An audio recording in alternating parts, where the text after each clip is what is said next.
Addio ai semafori in 3 degli incroci più odiati dagli automobilisti che si confrontano quotidianamente con la famigerata viabilità di Mestre. Entro la fine del 2018 compariranno rotatorie all'intersezione tra via Milanese, via Carducci, via Piave e via Circonvallazione, ai 4 cantoni e all'ingresso di via Torre Belfredo dal quartiere San Paolo.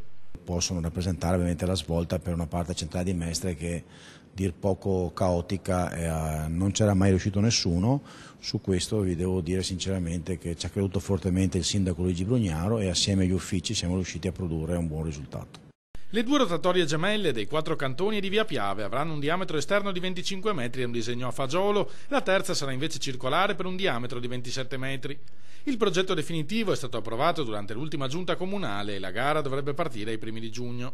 Queste 3 rotatorie favoriranno quello che è ovviamente il flusso del traffico, ma anche quella che è la sicurezza, perché assieme a questi interventi andremo anche a collegare quelle che sono le piste ciclabili oggi esistenti, che non erano collegate, ad esempio quella del sottopasso da via Castellana, e andremo anche a completare dei tratti di pista ciclabile, recuperando ad esempio quella che è la corsia degli autobus. Secondo le simulazioni effettuate in fase di progettazione, i tempi medi di attesa scenderanno da 55 a 22 secondi per l'incrocio dei 4 cantoni, da 38 a soli 9 secondi per quello tra via Filiasi e via Torre Belfredo.